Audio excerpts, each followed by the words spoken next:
जय हिंद दोस्तों, मैं महेंद्र शर्मा स्वागत करता हूं वन वर्ल्ड हिंदी में आपका। उम्मीद करता हूं आप खुश और स्वस्थ है। दोस्तों ये दिखाते हैं पाक मीडिया की एक लेटेस्ट डिबेट, जिसमें एक मौलाना मुफ्ती है जो टीएलपी से है। और टीएलपी का आपको पता है, पिछले ही दिनों इमरान खान ने इसके मौलाना साद रिजवी को, जो आतंकी सरगना है। टीएलपी एक आतंकवादी संगठन है जो सिर्फ और सिर्फ मजहब के आधार पे अपनी राजनीति, अपनी आतंकवादी गतिविधियां और अपनी कट्टरपंथीता पाकिस्तान में परोसता रहता है समय समय पे। तो कहीं ना कहीं दोस्तों, अभी श्रीलंकाई नागरिक की जो हत्या हुई है, उस हत्या में, मॉब लिंचिंग में टीएलपी के नारे लगे हैं। तो अब सवालिया निशान उठने लग गए हैं पाकिस्तान की टीएलपी पे और इमरान खान पे कि क्यों इन्होंने कट्टरपंथियों को छूट दे दी है। तो अभी आपको इस डिबेट में भी देखने को मिलेगा कैसे ये पाकिस्तानी मौलाना अपने आप को जस्टिफाई कर रहा है और इस मौत को बोल रहा है कि हम साथ नहीं होंगे, जबकि वहां उस मॉब लिंचिंग में जिस श्रीलंकाई नागरिक को मारा गया था, उसमें टीएलपी के नारे लग चुके थे,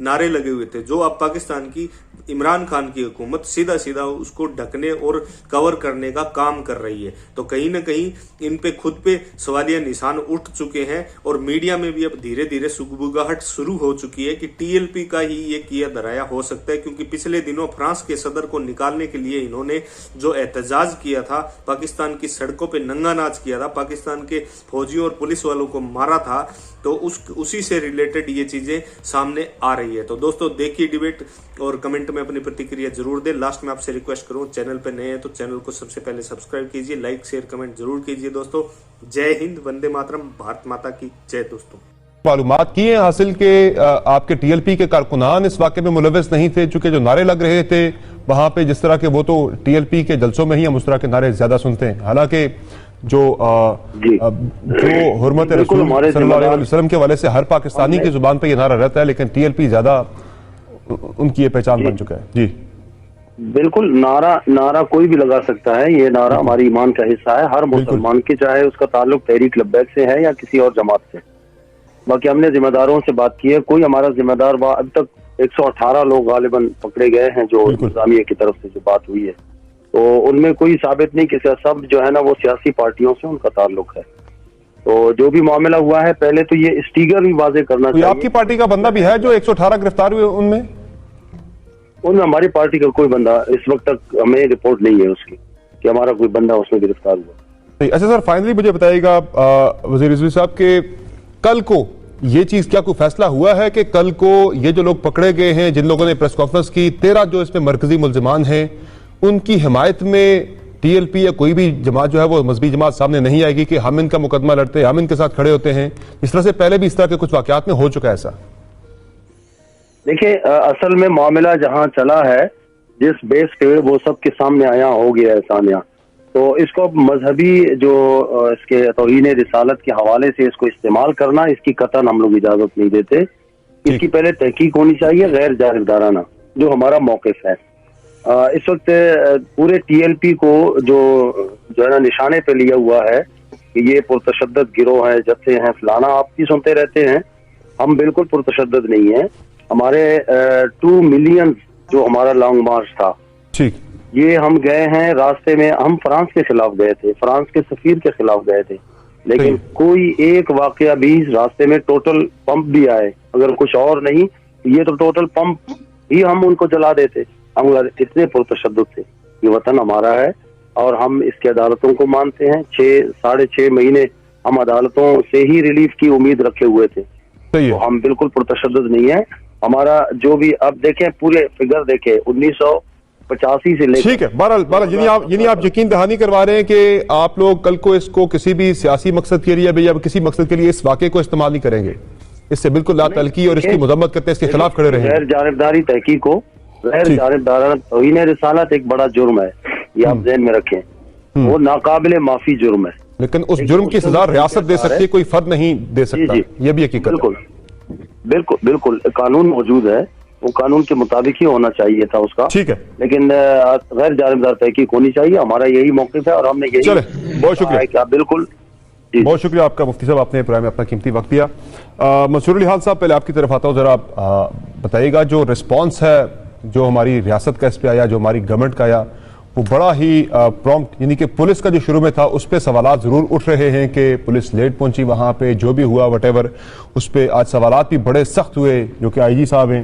जरा आपको बता देते हैं कि वो उन्होंने इंक्वायरी से मुतल्लिक भी बात की, पुलिस के पहुंचने से मुतल्लिक पहले उन्होंने बात की कि पुलिस क्यों लेट पहुंची वहां पे, जरा सुनने। झगड़े का आगाज कल 10:02 पे हुआ। 10:45 पे मजीद इश्ताल पैदा हुआ और उन्होंने मार पिटाई शुरू की। 11:05 पे उसकी हलाकत हो चुकी थी। पुलिस को जो इतला मिली 11:28 पे मिली और पुलिस 11:45 पे उधर पहुंच गई मौके पे। अभी तक जो हमने देखा है कोई किसी किस्म की कोताही नजर नहीं आई पुलिस के रिस्पॉन्स की तरफ से। रिस्पॉन्स पे तकरीबन वाक़ा शुरू हुआ 10:02 पर और पुलिस जो है वो तकरीबन 11:30 उसके बाद पहुंची। इस चीज़ को बाद में देखा जा सकता है कि वो टाइम पे आई या नहीं। मंसूर अली खान साहब, आप कैसे देख रहे हैं इस सारी सूरत हाल को? जो रिस्पॉन्स था हमारी गवर्नमेंट का, हमारी रियासत का, वो कितना जो है वो टाइमली था और कितना रिस्पॉन्सिबल था? अच्छा समर साहब, मैं सबसे पहली बात तो ये कि ये अब पुलिस को बैठ के आप जितना मर्जी बुरा भला कह दें, आप और मैं बैठ के अगला आधा घंटा बैठ के इनको गालियां दे दें, इनको कहें कि जी ये नाअहल थे, इन्होंने काम नहीं अपना किया, बड़ी लेट पहुंचे। पुलिस को तो ब्लेम हम कर ही नहीं रहे। क्या एक्सपेक्ट करते हैं आप पुलिस से? ये पिछली दफा जो कुछ हुआ है तहरीके वो किया, बड़ी लेट पहुंचे। पुलिस को तो ब्लेम हम कर ही नहीं रहे। क्या एक्सपेक्ट करते हैं आप पुलिस से? ये पिछली दफा जो कुछ हुआ है तहरीके, अब वो मुफ्ती साहब चले गए वरना मैं उनसे बात करता। ये पिछली दफा जो कुछ उस धरने में हुआ, जो लॉन्ग मार्च के अंदर हुआ, अभी ये मुफ्ती साहब बोल के हटे कि जनाब हमने तो वो फ्रांस के लिए फ्रांस की वजह से फ्रांस के सफीर की बेदखली के लिए जो है वो हमने ये सारा कुछ किया था।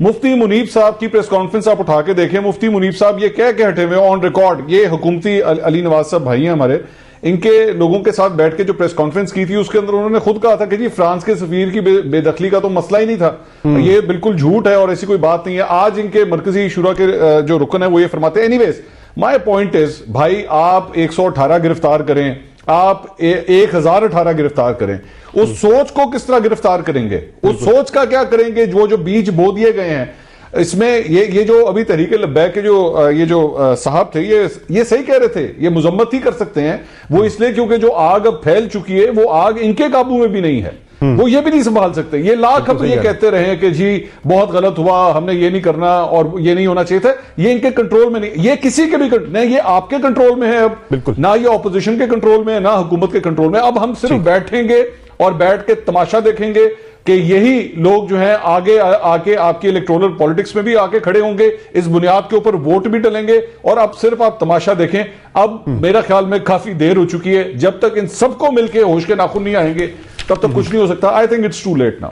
बिल्कुल, जो फवाद चौधरी साहब भी इस पे बात कर रहे हैं वो कह रहे हैं कि जो बेहिसी हमने देखी है वो एक बड़े तूफान का पेश खेमा हो सकती है और हमारे सामने मुल्कों में खून के दरिया बह गए। हमने मुआशरे में टाइम बम लगा दिए हैं और इन बमों को नाकारा ना किया तो फटेंगे और ही क्या करेंगे। वक्त रेत की तरह हाथों से निकल रहा है, बहुत तवज्जो चाहिए।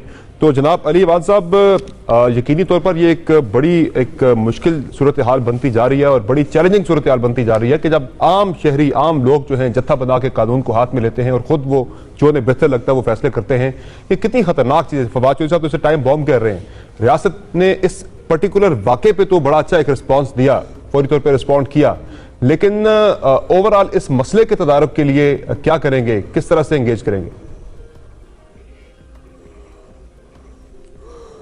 ये बिल्कुल देखिए ना, इतना दिल खराश, होननाक और शर्मनाक वाकया है कि इसका बंदा मैं कहूँ मजम्मत करेंगे, हम इसका कोई इसका रास्ता निकालेंगे, कुछ करेंगे। मैं मंसूर से एग्री करता हूँ और टोटली एग्री करता हूँ मंसूर से कि आप देख चुके हैं पिछले दिनों में, मैं किसी स्पेसिफिक जमात को इसका मुद्दे इल्ज़ाम नहीं ठहरा रहा, ओवरऑल माशरे को आप देख सकते हैं। इसी सियालकोट में तो कोई मजहबी इशू नहीं था पर वो 2 भाइयों की लिंचिंग हुई थी, अगर आपको याद हो। बिल्कुल ऐसे ही है। उनको मार के वो घसीट के मार दिया था, इफ यू रिमेम्बर। आपने मार्शल केस देखा होगा केपीके के अंदर, जी उसके बाद आपने मोटरवे वाला केस खातून का सुना होगा। तो ओवरऑल हमें तदारुक शायद हम नहीं कर रहे, शायद माशरे की जो सिमत की डायरेक्शन होनी चाहिए थी वो कहीं ना कहीं वो डायरेक्शन गलत हुई है। और फिर मैं यही कहूंगा कि और अब जब उसको रोकने का टाइम था, उस डायरेक्शन को ठीक करने का टाइम था, शायद हम वो उस टाइम पे नहीं कर सके। अब बहुत बहुत टाइम गुजर चुका हुआ है और देखिए ना, आज अपना प्रोग्राम कर रहे हैं और आपने इसके लिए पहला ये रखा है और दूसरे सेगमेंट में लाहौर को डिस्कस करेंगे। इतना बड़ा वाकया, वो मुल्क देखिए उसने हमेशा हमारा साथ दिया। अगर सिर्फ श्रीलंका को देखा जाए तो हमेशा साथ दिया है। इधर आपको याद है क्रिकेट टीम के ऊपर फायरिंग हुई, वो दोबारा पाकिस्तान आए, उनका जो रवैया था, जो उन लोगों ने हमारे साथ किया। दुनिया में सबसे ज्यादा जो आपको पता है कॉर्निया एक्सपोर्ट होता है, आप समझे, आंखें एक्सपोर्ट होती हैं और अतिया दिया जाता है, वो श्रीलंका की तरफ से दिया जाता है। और शायद हमें आंखें हमारी वो ब्लाइंडनेस दूर करने की उन्होंने बहुत कोशिश की है। करना क्या है? क्या हमारे हाथ से ये चीज मुकम्मल निकल चुकी है या अभी भी कुछ गुंजाइश है कि हम इस सूरत हाल को बेहतर कर सकते हैं, कंट्रोल कर सकते हैं? ये तो बड़ा खतरनाक ट्रेंड है, बड़ा खतरनाक रुझान है सर। देखें हमेशा कोई ना कोई पहलू रहता है जिसमें आप बेहतरी ला सकते हैं, बट ओवरऑल देखिए ना, अगर मैं इधर बैठ के सिर्फ आपको ये कह दूं कि हाँ इसमें बड़े एफर्ट हो रहे हैं, हम ऑल पार्टी कॉन्फ्रेंस बुलाएंगे, हम ये करेंगे, हम वो करेंगे, बट ओवरऑल देखें ना, सिर्फ मजहबी इशू नहीं है, आप ओवरऑल रवैया देखें, ओवरऑल मसाइल देखें कि मतलब मैं आपको 3 दफा डायरेक्शन दे चुका हूं कि वो जो 2 बच्चों को मारा गया था, बिल्कुल डंडे मार के उनको घसीटा गया था, वो तो मजहबी इशू नहीं था। अगर आप केपी में वो जो पहला मशल वाला जिसमें लॉ भी लेके आई है हुकूमत, तो क्या वो इससे रिलेटेड केस था? अब ये वाला केस उठा के देख ले। हम ये चाहते ही नहीं है, हम चाहते हैं एक मॉब जस्टिस का एक तस्वर उभर आया हुआ है। हमारा रिस्पॉन्स जो है ना वो बड़ा वक्ती होता है, फैसला करते हैं, खुद ही सजा देते हैं। बिल्कुल, जो हमारा रिएक्शन होता है, रिस्पॉन्स होता है, वो बड़ा आर्जी, बड़ा वक्ती होता है। नाज़रीन, कुछ वाकयात जिनकी तरफ अली वान साहब भी इशारा कर रहे हैं, कुछ में दीगर वाकयात भी आपके सामने रखता हूँ कि पाकिस्तान के अंदर जो वाकयात इस तरह के मॉब जस्टिस के जो हैं वो हमने देखे हैं। माजी में अगस्त 2010 में सियालकोट के अंदर ही 2 भाइयों को हजूम ने मार दिया था, डाकू करार देकर, हालांकि वो डाकू नहीं थे। फिर नवंबर 2014 में कोट राधाकृष्ण में तौहीन मजहब के इल्जाम पर मियाँ बीवी को मार दिया गया था। अप्रैल 2017 में विशाल खान को तौहीन का इल्जाम लगाकर मार दिया गया केपी के अंदर। फिर अगस्त 2018 में गुजरांवाला में एक 26 साल लड़के को तौहीन मजहब का इल्जाम लगाकर मार दिया गया। दिसंबर 2021 में तंगी चारसदा में तौहीन कुरान पाक के इल्जाम में पुलिस पोस्ट को आग लगा दी गई। ये भी एक हफ्ता पहले की बात है। और 1980 से लेकर आज तक, ये अल जजीरा की एक रिपोर्ट में देख रहा था जिसमें बताया गया कि 80 से ज्यादा अफराद जो हैं वो तौहीन रसालत इस तरह के मुख्तलिफ इल्जामात में अफराद या हजूम के हाथों कत्ल हो चुके हैं। अब ये जितने भी वाकयात मैंने कोट किए, ये वाकयात अपने टाइम पे बहुत ज्यादा हाई प्रोफाइल ये इश्यूज बन गए थे। पूरे कौम की जुबान पर ये वाकयात थे, हर कोई इन्हें डिस्कस करता रहा, इनकी भरपूर मजम्मत की जाती रही। लेकिन जो हमारे कौम का, हमारी गवर्नमेंट्स का जो रिस्पॉन्स रहा वो वक्ती रहता है, आर्जी रहता है। उसके बाद हम भूल जाते हैं कुछ दिनों के बाद इस तरह के वाकयात को। तो वो हमें इस पर एक कैलकुलेटेड एफर्ट हमें करना होगी मुस्तकिल मिजाजी के साथ, ताकि इस तरह के मसाइल को हम उनका तदारक कर सकें। सेनेटर जावेद भाई साहब, जाहिर है इस पर जो भी करना है कोई अकेली हुकूमत नहीं कर सकती, सबने मिलकर करना होता है। तो क्या कोई गारंटी देते हैं गवर्नमेंट को कि इन मामलात पे कोई सियासत नहीं होगी और मिलकर सारे इस पे कोई एक एफर्ट करें